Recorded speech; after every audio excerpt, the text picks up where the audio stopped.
So today we're going to import or start the process of importing 100 users into Active Directory. To do that, we'll need to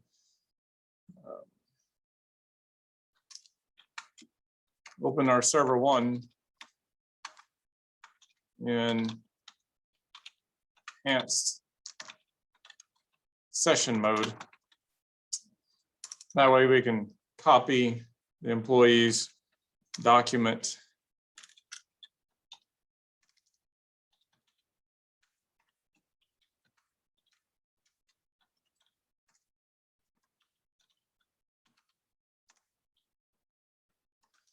so you can copy the employees to CSV file to the documents folder.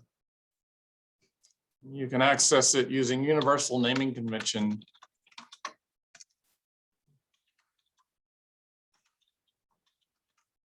Which UNC or universal naming convention is just // or // followed by a server name, which is my computer, BB-AT106, instructor, and share. So that would be how that you access. Let me make sure it's actually in that folder.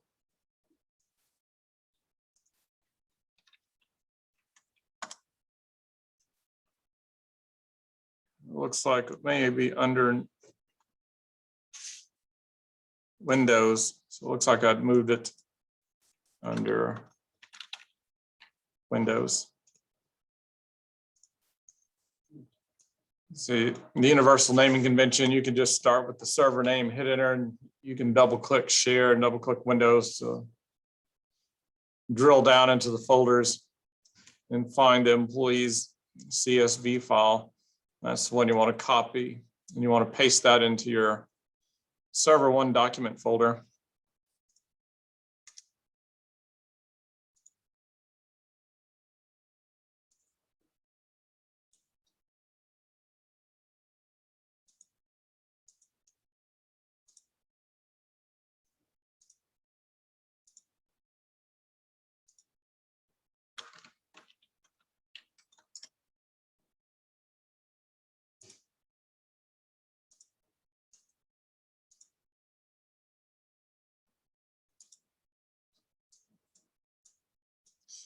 So here's our instructions, and I've just copied the employees 2 into the server 1's document folder. So be careful here. You have your host machine that you're needing to access the instructor computer and get the employees 2 file from, and then you got to copy it inside of your server 1, your Active Directory lab setup.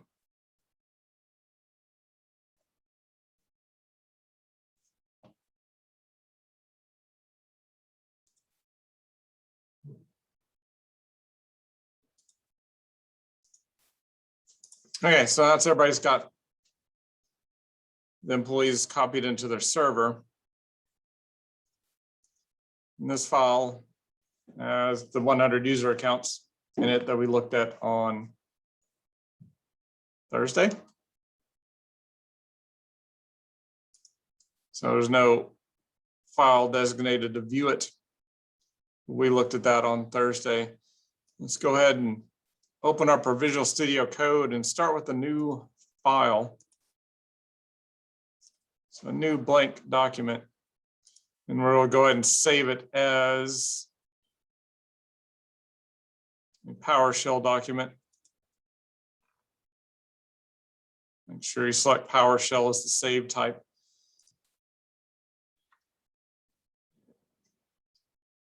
We'll use it as new AD users.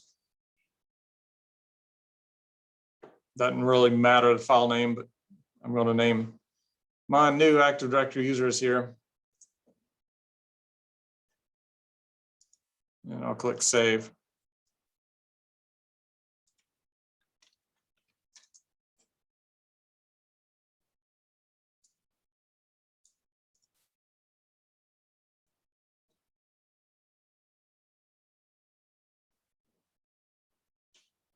So with our new blank document, you can put some comments.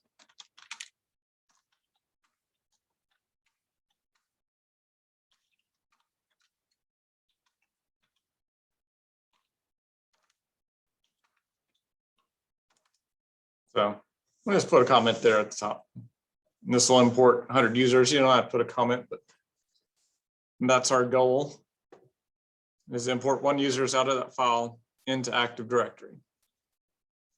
Now for the file to work properly, we need to create an organizational unit to house those users. We looked at this on Thursday, and they're all pre-coded in the CSV file to be placed into an organizational unit called new. So really creative.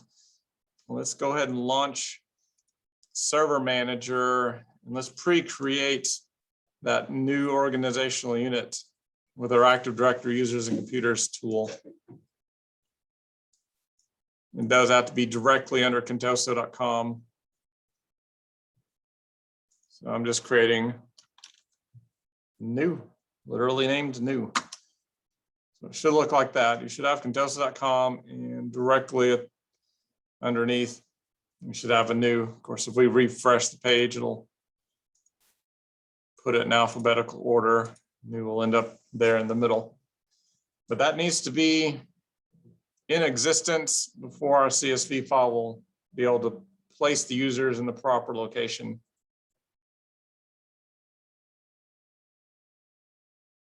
So without that pre-created, we would have some issues.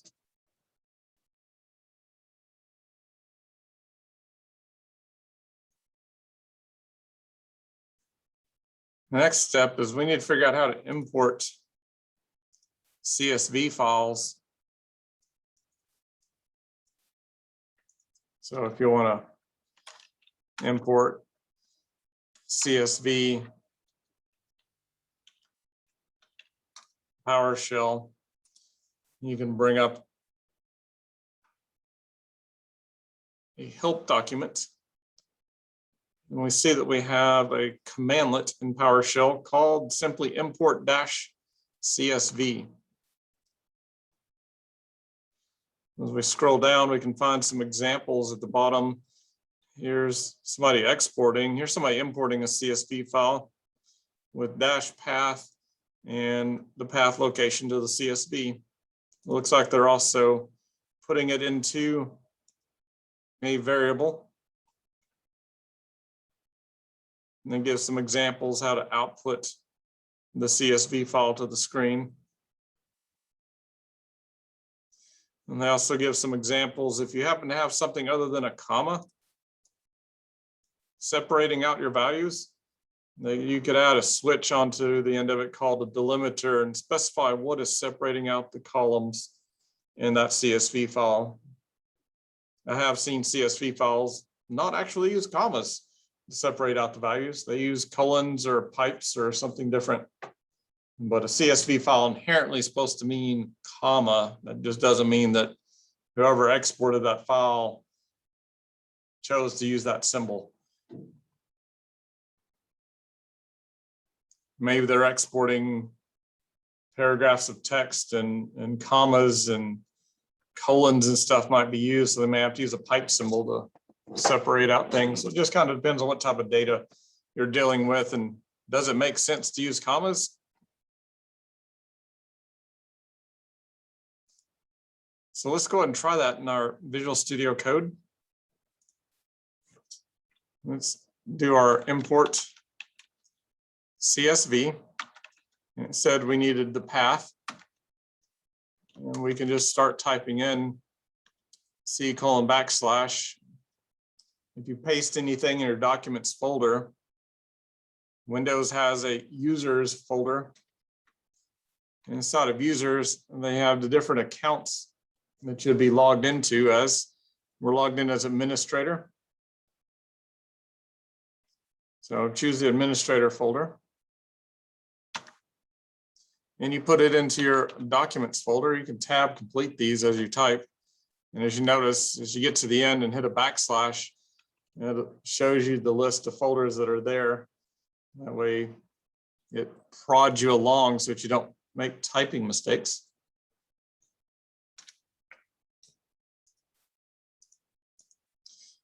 So make sure you're looking at your screen and that the folders are popping up appropriately.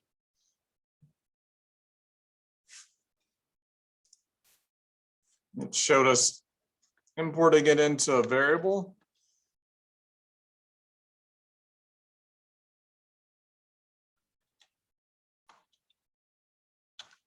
I'm going to just name it employees.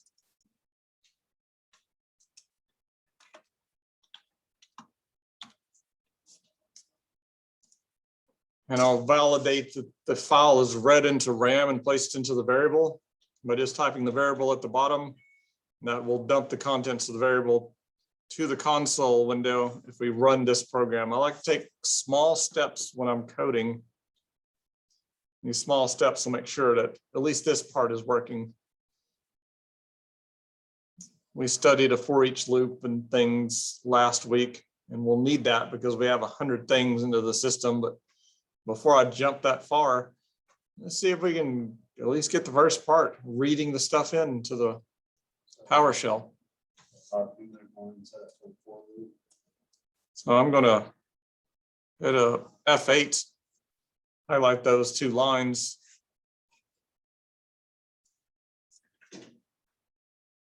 And you should get output similar to what is shown on the screen.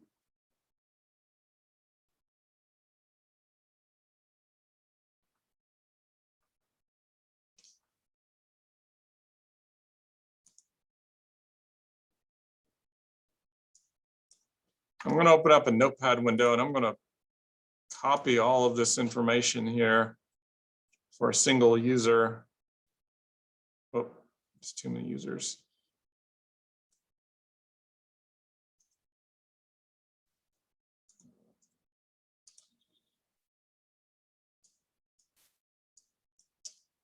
So I could have got more than one user. Oh. Scrolled. So I guess I've got 3 users. So I started with name and went all the way to path. Well, that's what one single user account, all the information for one single user account. I just pasted that into a notepad. You don't necessarily need that, but it can be helpful to see what that you need to deal with. So we want to take every single user account, all 100 of them, one at a time, and create an account in Active Directory with all of the settings. So there's a lot of settings here that we need to modify while we're adding the user in. So if you're tasked with a scenario like this, one, we started off with Googling how to import a CSV file. So we've got that. Next,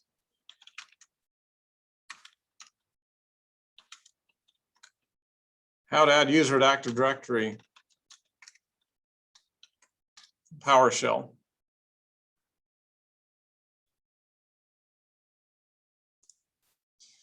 As I scroll down, I find it says, hey, how about new 80 user? New Active Directory user. It looks like you can specify things like department, description, display name, facts. So if I'm looking at this file, I'm seeing description, email address, division, display name. I'm seeing all of those with all of these switches. So luckily, whoever exported this CSV file knew the attribute headings in Active Directory and made sure that the data value matched the attribute heading in Active Directory for us. So that's going to be easy for us to deal with.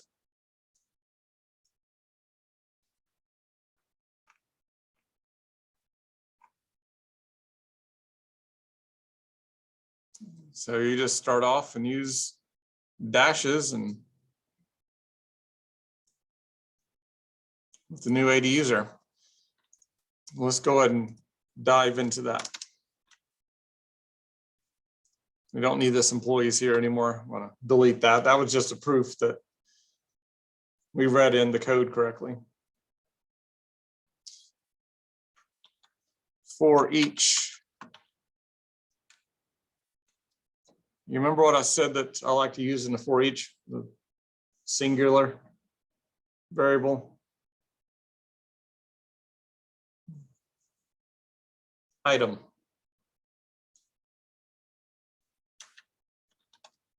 And you'll see that used in a lot of examples. If you try to use employee and employees, plural and singular, that can get confusing with your code. So try to use something completely different word. It'll help you separate out what is my list versus what is that I'm looking at individual. So for each item in what? Employees or list. It's really high level language here. It's almost like a complete sentence for each item in employees. I mean, that period. Of course, we've got symbols, the dollar signs and stuff and parentheses, but it's very, very high level language here. And we start with brackets.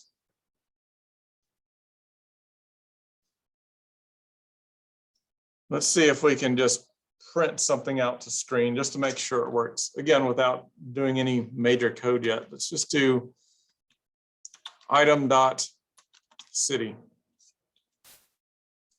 Let's execute all of this.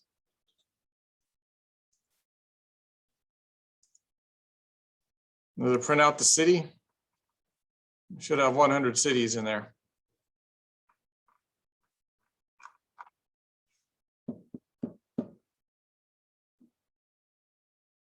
Yep. Did you get that?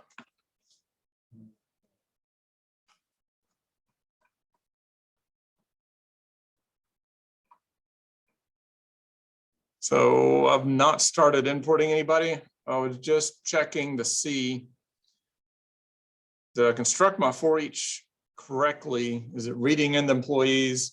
Is it able to print out one at a time to the screen? So I'm going slow with my coding here, checking myself one at a time and not trying to write the whole thing at once. Okay, so like I said, I've stepped through everything. I know my import works because it dumped to the screen. Now I created a for each loop. I know the for each loop is working because I can print stuff out of item. I just picked one particular thing. So and at this point, I'm going to start stepping through and actually using the PowerShell commandlet, the new Active Directory user, AD user commandlet.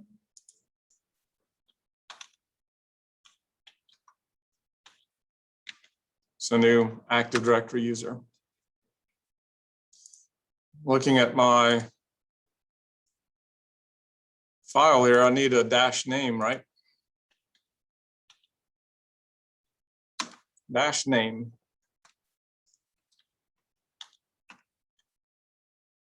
And I can start typing out. Notice when I do $item, since I've already run it through once, this is another thing that helps me out. My items, Visual Studio Code's already figured out what's inside of it now because it's in memory.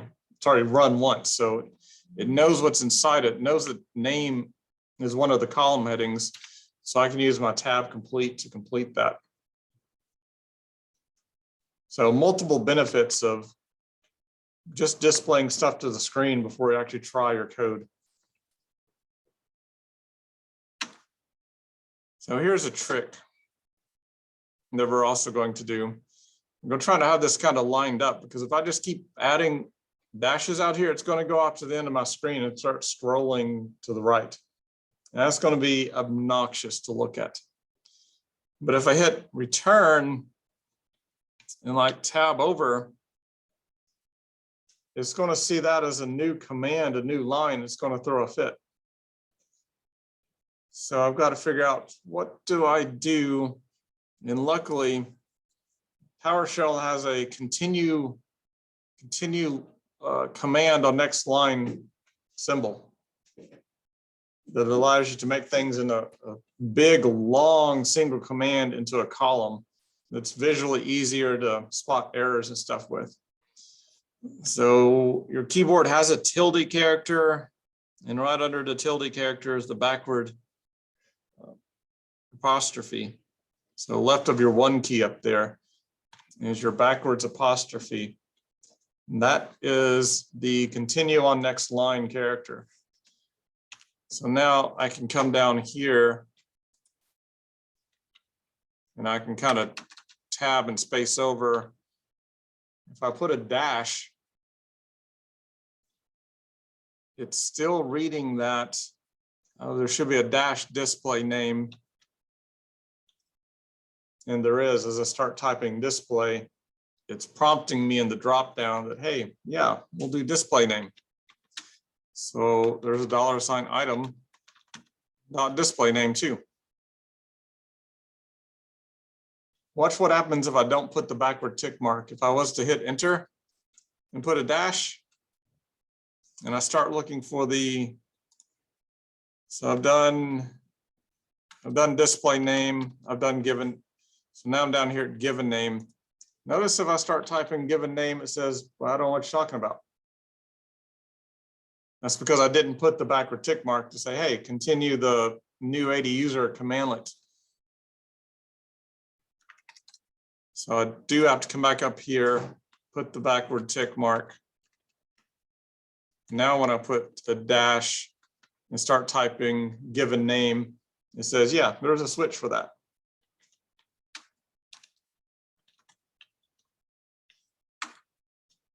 I had to build all of this out. I'm going to arrange my window here.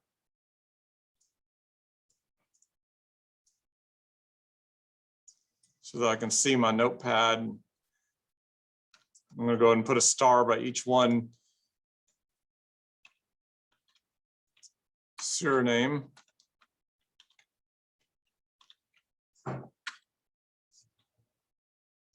So I'll put that one in.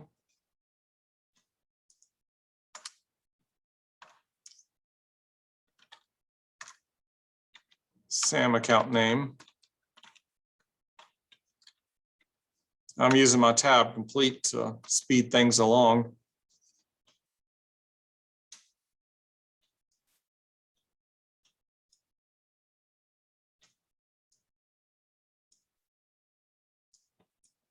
Also note that Visual Studio Code is paying attention to where my previous lines have been tabbed over to. So it's making everything line up nice and easy to read.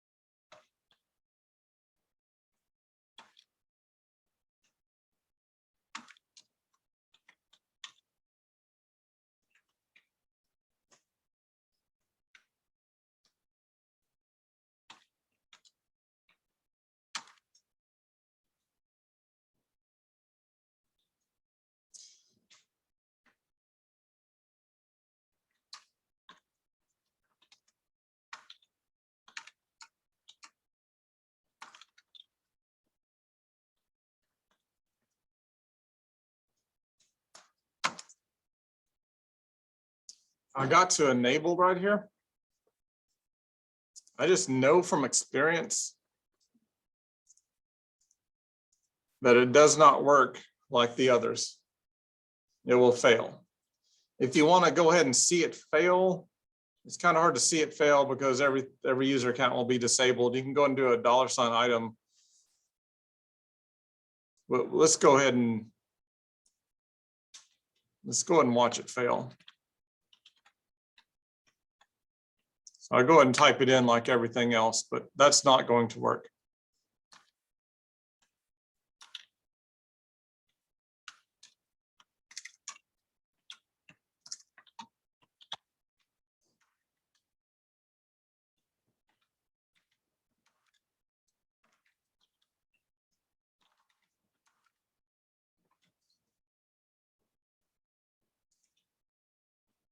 company office.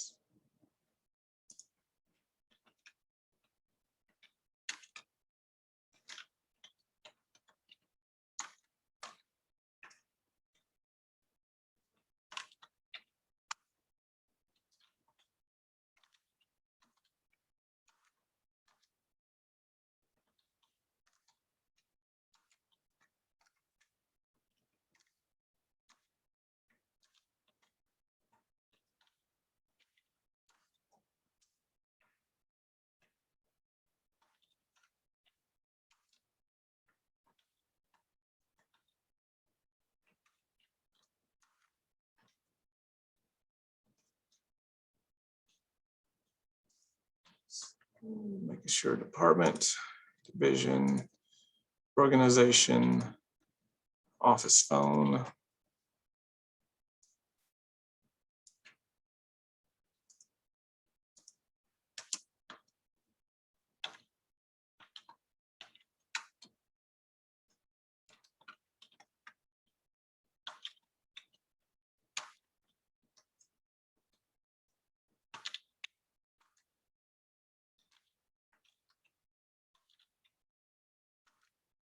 This is tedious, but this is going to be less tedious than inputting 100 users and getting every single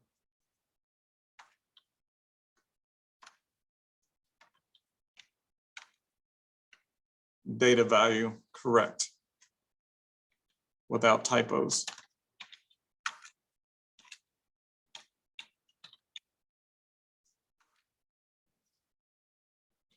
So I'm starring and double checking that I see street address, city, state, country code. I'm about doing 2 or 3 at a time, and then looking back at my code to make sure I actually type them in correctly. The order is not that important of these switches.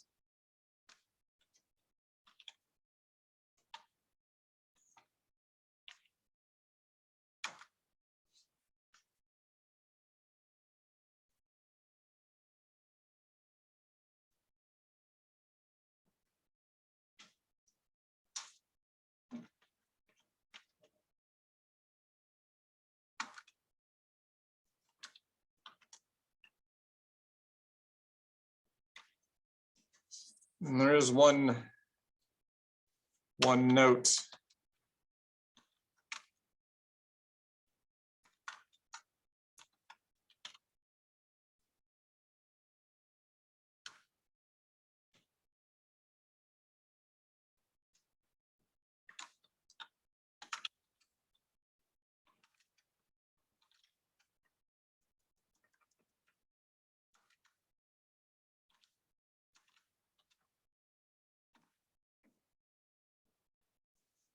So when I got to the end, I put a little green note down here. Last of the command, do not put a backtick.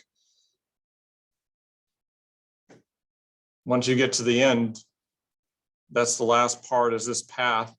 You don't want to continue it. You want it to actually see that as an enter and run that whole column here as one long command. And that is a very common mistake to be done, is you're getting repetitive. So I highlighted that backtick right here. You see all the backticks, but notice there's not one on the very last command here at the end, because that needs to be, that's how PowerShell knows that this here should run as one solid thing. I'm going to go ahead and put a hashtag's not going to work in the middle of the backtick, but we have 2 problems with this new Active Directory user command. One of them is I know that enabled is not going to be read as true or false. It's going to read that as ASCII text, and it's not going to be able to handle a Boolean value. So it's going to disable every account, even the ones that are marked to be enabled. And we're going to get an even bigger problem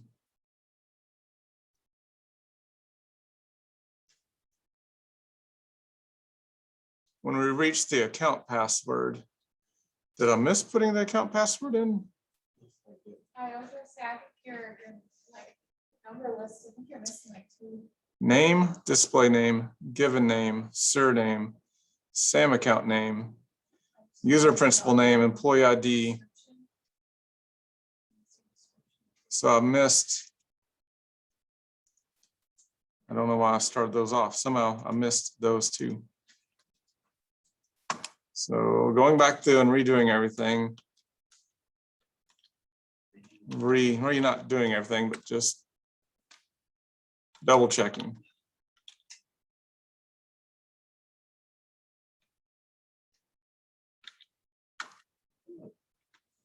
So my account password is going to throw a problem.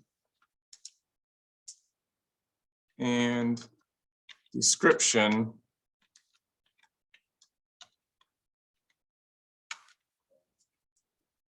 is going to be okay, but I forgot it.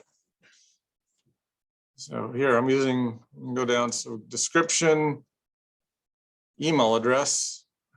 I don't know if I missed so much.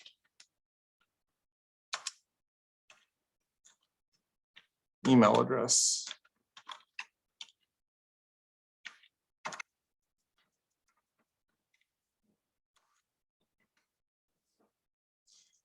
Okay, description, email address enabled, company, office, department, division, organization, office phone, street address, city, state, country, postal code, path. So now then I'm going to make sure that these match up: path, postal code, country, state, city, street address, because I use some tab complete. So that could definitely, organization, division, department, office, company, enabled, email, description, account password, employee, user principal name, SAM account name, surname, given name, display name, and name. So those that are watching YouTube, I'm also using my finger and pointing at the screen here to make sure that everything is lined up.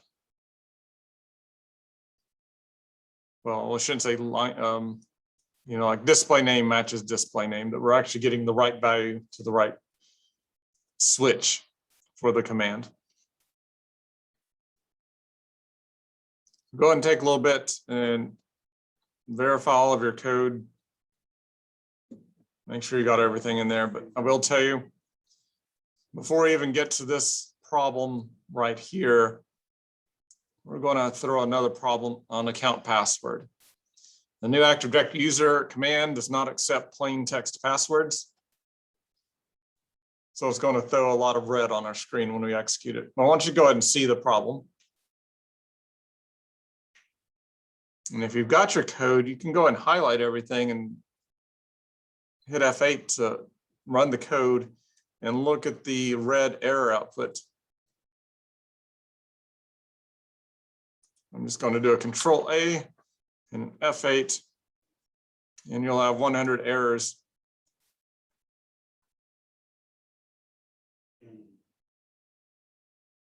On the screen. And hopefully your error says cannot bind parameter account password. Hopefully that's your error. If you've got something else, let's fix that before we move on. But you should come down here. So new AD user cannot bind parameter account password, cannot convert the value system string to type system security string.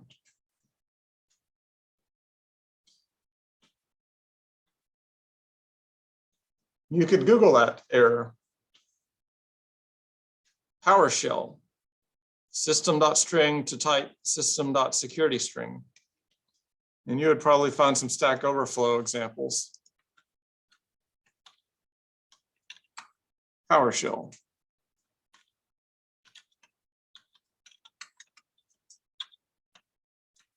So PowerShell, well, they have converts, but that's probably what I would need to do. It says it can't convert it. So PowerShell converts system string to system security string, which is basically what it says right here. So I'm just Googling the error and it pops up and I have this commandlet here, convert to secure string. There'll be some examples. Convert from, here we go, convert to secure string. So scroll example 3 looks like what I probably want to do. They're going to store a secure password into variable, convert to secure string, the password as plain text, enforce. I've tried all these examples in the past, so I know the third one's the one I need, but it's on the page. We got a good example of how to do it. So I need to take this example and make it work for my code.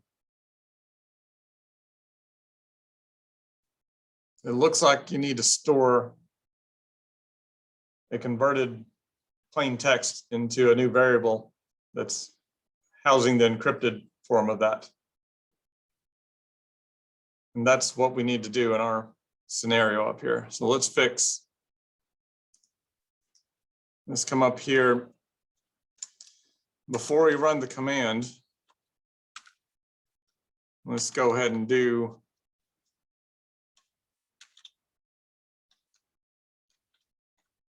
like secure password is equal to, and it said use convert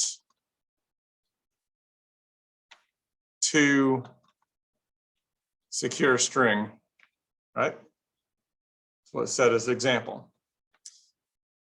It also showed to use just the plain text password in quotes, but we don't have a plain text password in quotes. What do we have it in? We have it in item.account password. So we can use that item.account password. We have it stored in the variable. So we're going to use that instead of putting a static password in there, because every user account is going to have their own generated password. Instead, we needed to put in as plain text and force as 2 switches.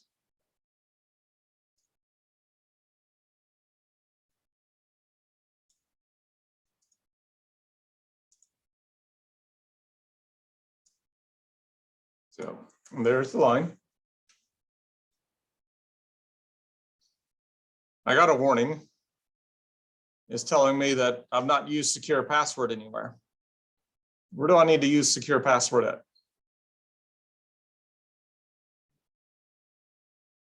Isn't it towards the end of the body? What are we fixing? We're fixing this line right here that can't accept item.account password because it's plain text. So what do I want to do to this line?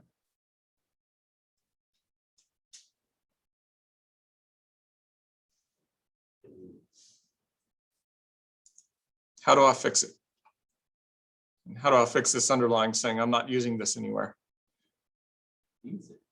Where? What do I do?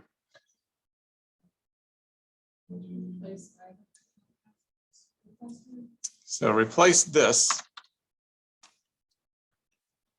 with the secure password variable. Now it's no longer saying this is an unused variable. And this switch that was reading a value that's not acceptable is now being able to read an actual, hopefully, secure password. This is still being done inside the loop. So every user, before the new Active Directory user function is ran, is going to pull that password out, convert it over to a secure string, stored into a variable. Once that's done, then this account right here will be executed. And if we type things correctly, we should no longer get an error on this line. We'll probably get an error on this line that it can't work. Before I try it, I want to make sure that no user accounts have been created. So I'm going to refresh, and it's still empty. My Active Directory users and computers is still empty. Let's see if our little fix solved our problem. So Control A and run it, F8. I see more red, but what is happening this time?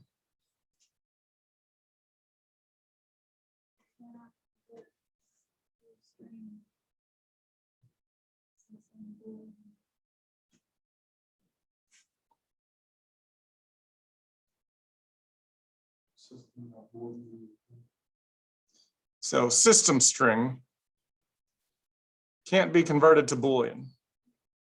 Required by parameter enabled. So I'm no longer getting the dash account password error. Now it's saying the parameter enabled. What does parameter enabled mean? That means the parameter right here enabled. It can't convert that. It requires a Boolean value is what it's telling me. It says that right there. It says we can't convert a string. So that's what it's seeing. It's seeing a string, which is alphanumeric characters, ASCII characters. It's seeing ASCII characters and it's not able to convert it to Boolean that's required by enabled. So enabled needs to see a Boolean value. 0 or 1 is what it needs to see. And it's seeing text. So that's failing. So we got to figure out how to convert this to Boolean. Let's go check our Active Directory and see if we refresh.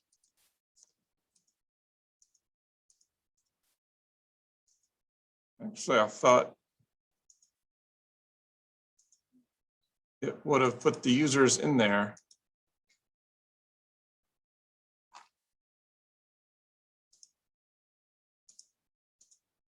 It did not. Did anybody get users?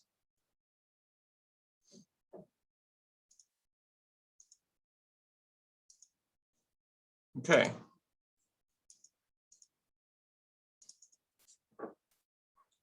So I was expecting the users to be created.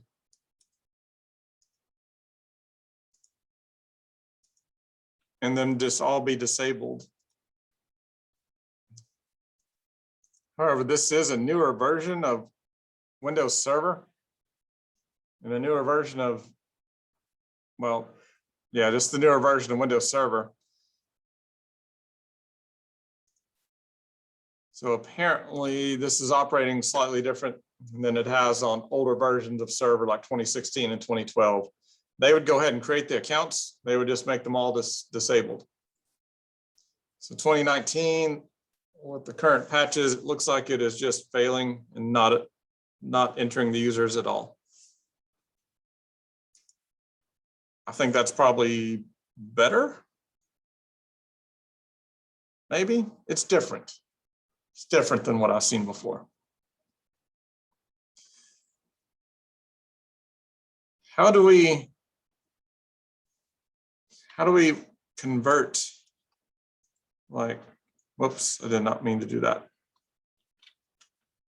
Stop. Gonna have to wait on it.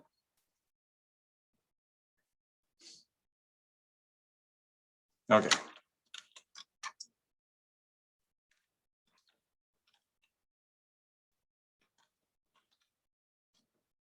So $item.enabled the last user account, at least the value was true. That looks good, right? $ true, looks good. But it's not, it's reading it as ASCII text and not the actual $ true code. What would you do to convert that to an actual 0 or 1? Anybody have a solution? How to convert that to equal to 1? Yeah. Well, would you have like, an item equals to 1?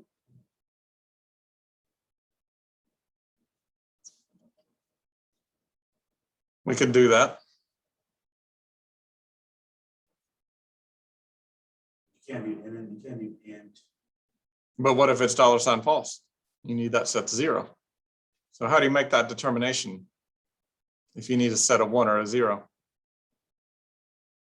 What coding logic would you use? The 4.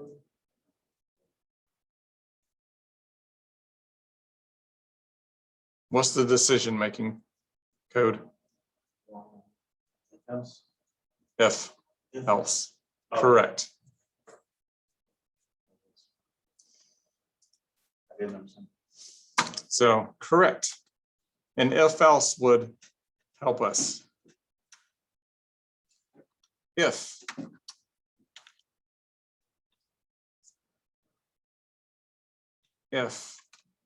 what? $ item dot enabled.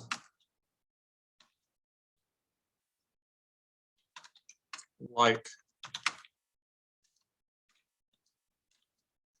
true. I think I need to use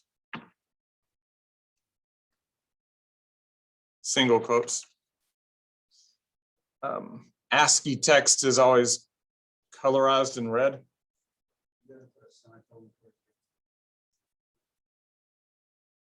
So when I put double quotes, it was actually reading $ true as a PowerShell command. I had to switch it to single quotes. That is kind of a difference there. Single quotes reads everything as ASCII text.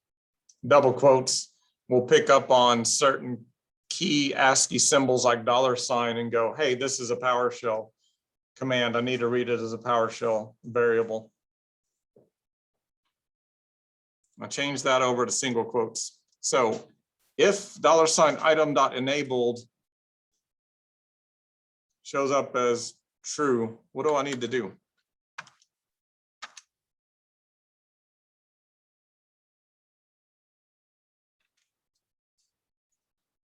I'll create a new variable.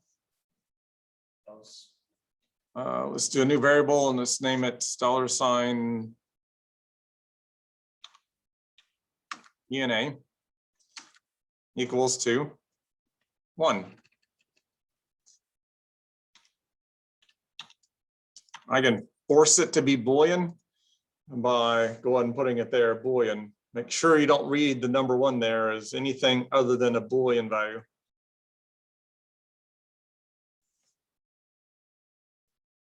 I've had students in the past wanted to test for $ false. It's like, you got too much logic in your code. And they try to, if it's true, and they all said, if it's false, like, you don't need that. All you need to do is check for 1. Anything else is false.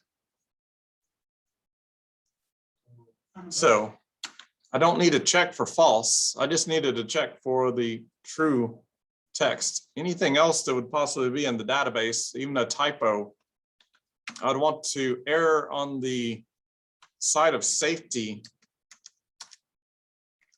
and make sure that the account was not enabled. So my else would be a Boolean, same variable, but this time 0. I could use $true and $false here, or I could use 0 or 1. Either works in this scenario.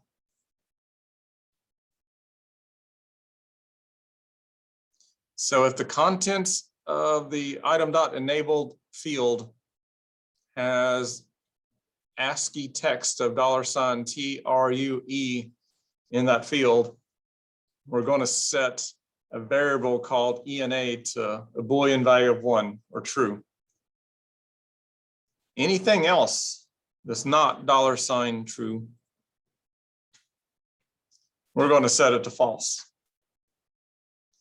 Even if it's $true at the lowercase t, at this point, it would still set it to false. If you run into that, if whatever is creating the CSV file spits out case insensitive values, you can do some tricks and use a 2 uppercase and just convert everything to uppercase and test against uppercase letters. But I don't think we need to do that here. The CSV file is true. All of the values are spelled with the correct case sensitivity.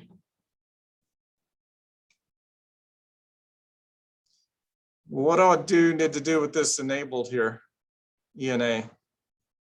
This variable is not being used anywhere. What would I do with it? Switch it out where? So instead of dash enabled, $ENA.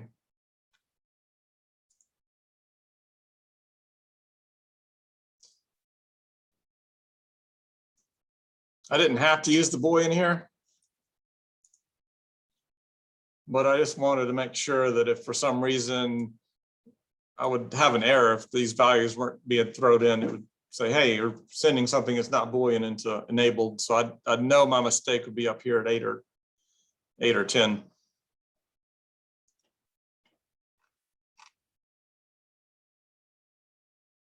Okay. We're getting towards the end of class, but we still got some time. And I believe our code is fixed. We can add some comments up here, like fix plain text into a secure password for the command to function.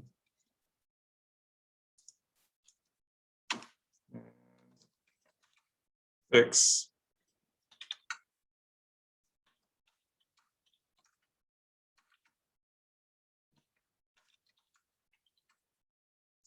plain text into a Boolean value.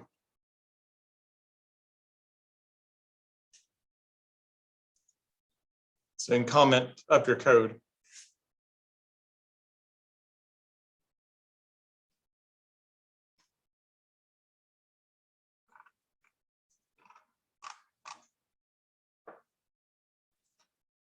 So our code is not advanced. We don't have any try, catch, for errors and stuff.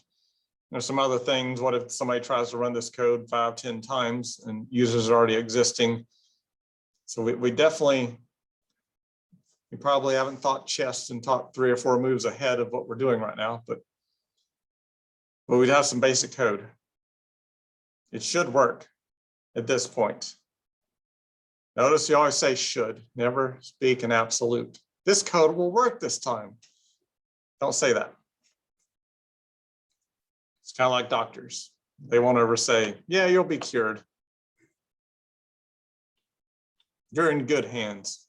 We'll work to improve your quality of life. Yeah. So I'm going to highlight everything. We're going to hit F8. I'm going to sit back and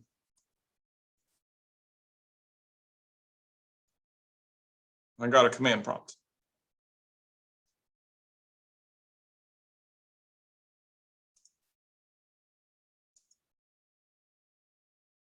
Oh, that's on a completely different.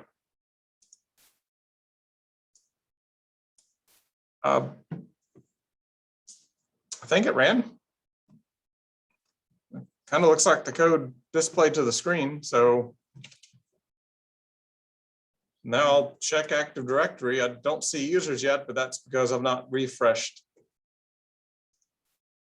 So if I refresh, the organizational unit in Active Directory users and computers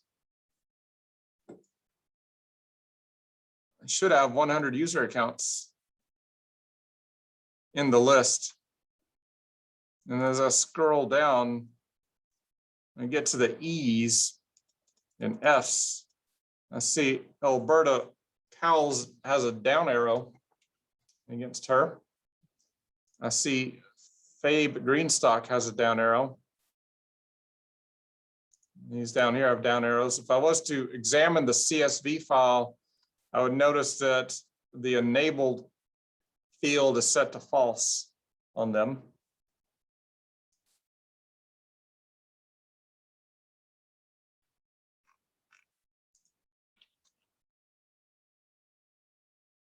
It doesn't show me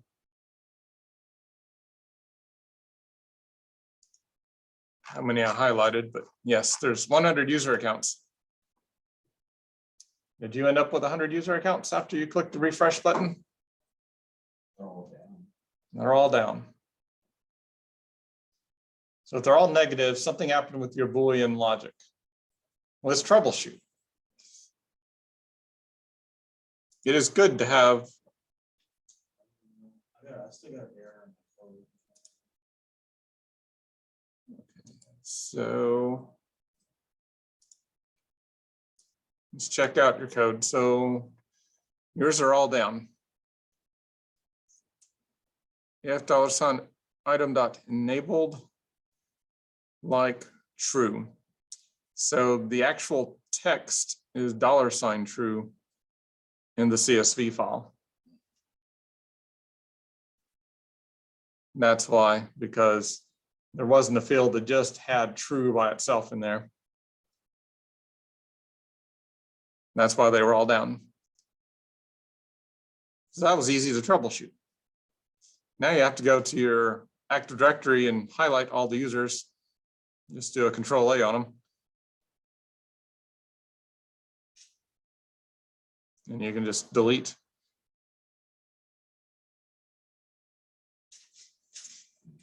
"100 objects deleted." Now go back and rerun your code.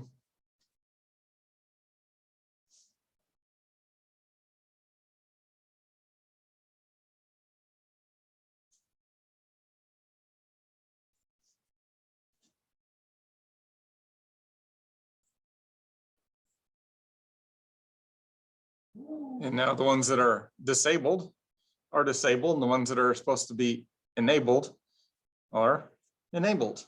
And they can log in. Pretty neat. Writing out that PowerShell code and solving those problems would have been tedious if you had to do it all by yourself and you've never done PowerShell before and you weren't prodded along. But that's been a lot faster. We did that a whole lot faster than trying to enter each user. Go ahead and double click on a user and examine all the stuff that was set for that user. So you see all the fields are filled out. That would have been quite difficult to do manually, one at a time. It's taken you quite a while. You would have likely made a mistake. You might have mixed up a phone number just because everybody's, if you're trying to look at a spreadsheet of all the information for each user, too easy to get mistakes in there. So the address, that's all filled out. The account information. The organization information.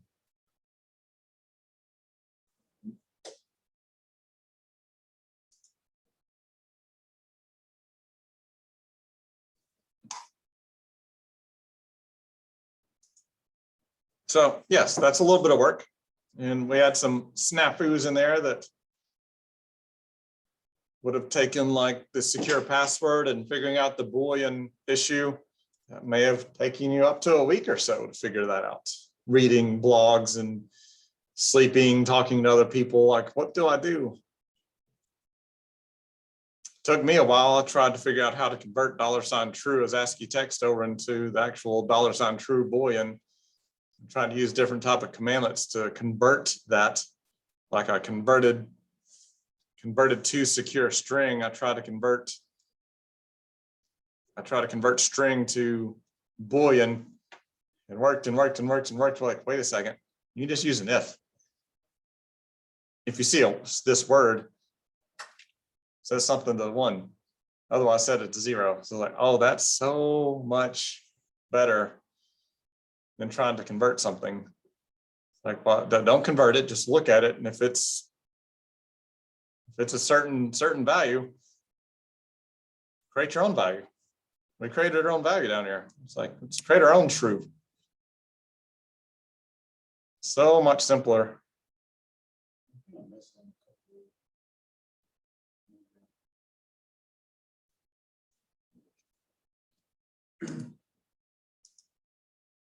Still not letting me run that.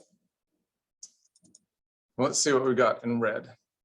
So convert secure string. So you're still having some issue. Let's see, where's your account password? $, secure password. Scroll up some more. All the way up to where you're got your convert done. Keep going up.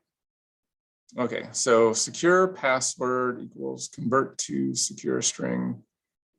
$item dot account password as plain text force. So that looks okay. Let me remote control so I can scroll.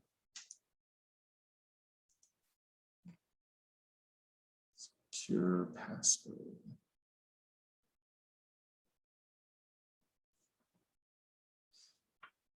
Missing in our user principal name. User principal name right here. There's also, see the SAM account's not colored the same. I think that's where you got off on. So that might be a little better. So now cannot bind parameter because parameter state is specified more than once. Okay, so let's come down here. Where is state? So you put state in there on 2 lines. So we'll get rid of one of them.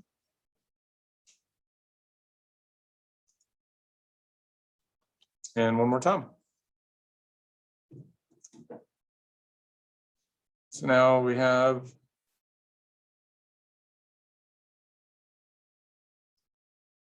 directory object not found.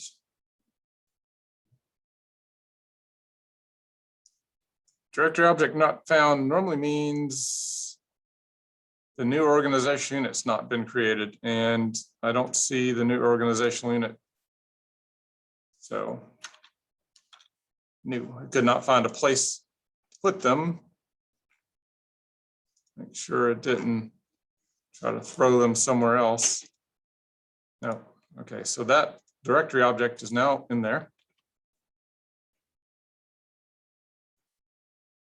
Run it again, just one at a time. Not sure why import's in there, but the password does not meet the length, complexity, or history requirements for the domain.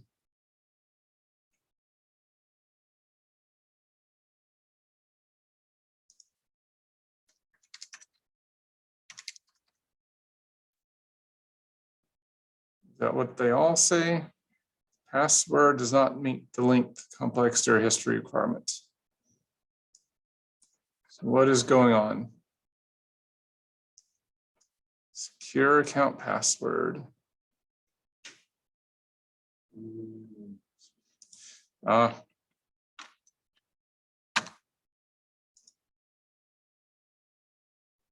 wasn't reading that correctly. You had the dash in the wrong spot.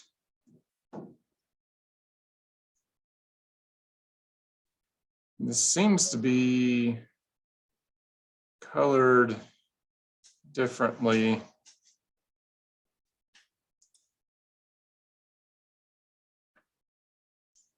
So your color scheme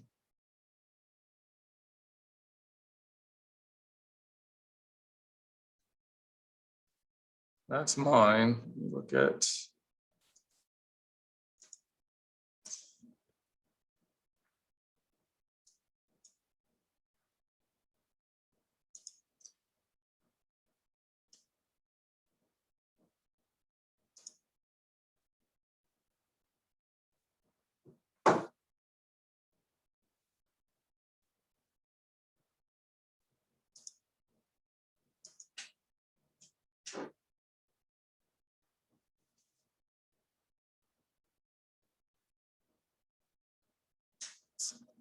Yeah, your color scheme. Let me see. What's the key combination?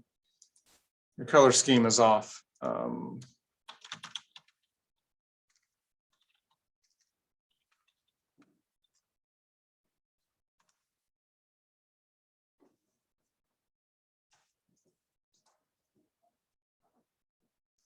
Visual Studio Code, you need to, you can use the keyboard shortcut Control K or Control T to display the picker. Okay.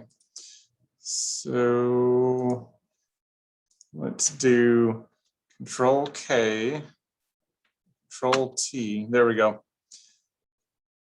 So what you need to do, you always need to use the word that says default. There's only two color schemes that actually function properly in Visual Studio Code.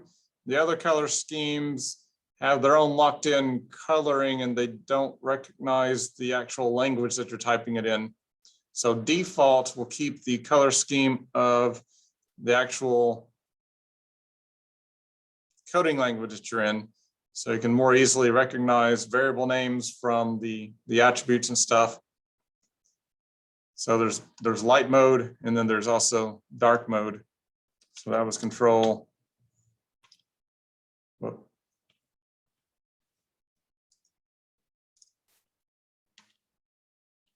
I guess Control K, Control T. Control K, Control T is what brings it up. Okay. And then you have dark mode. You got two dark modes, but you always want to pick the one that says default.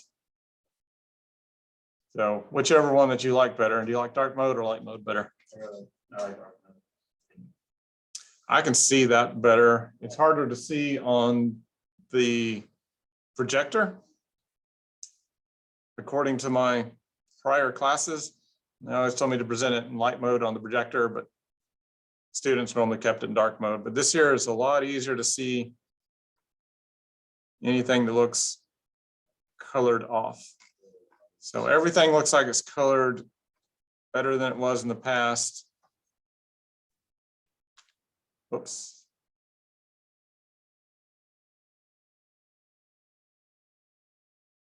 PowerShell starting, why does it say starting PowerShell?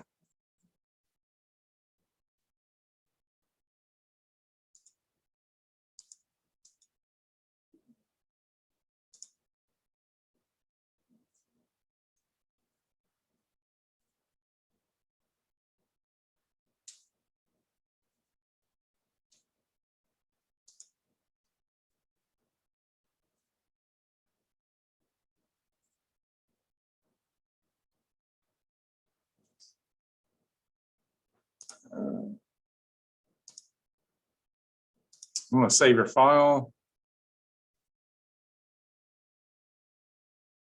You have not updated your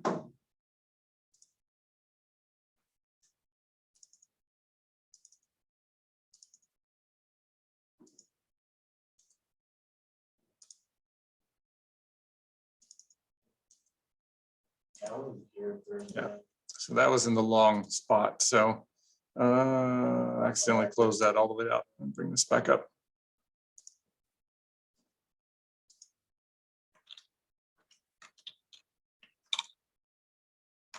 Yep.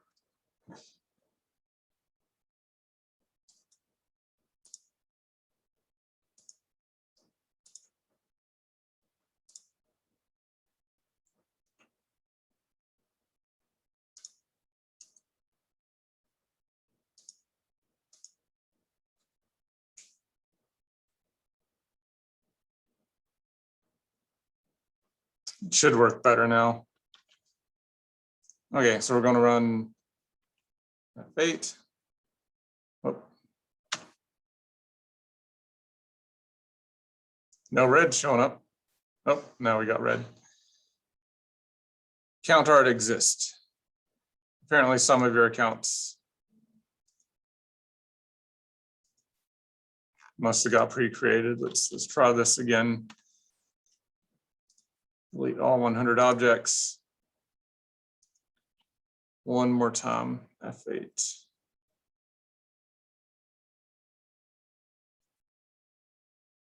Okay, it ran, no errors that time.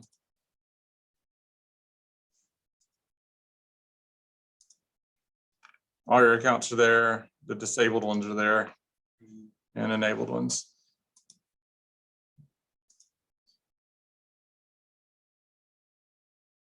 So what kind of a program is this like this? 'Cause this is like, this is different than Java.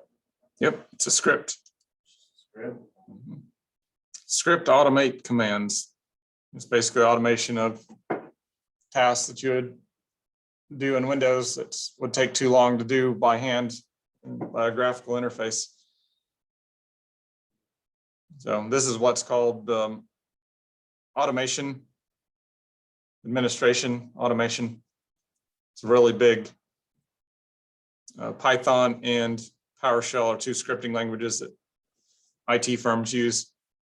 Well, I see that it's lunchtime and we got our script all working and some troubleshooting out of the way.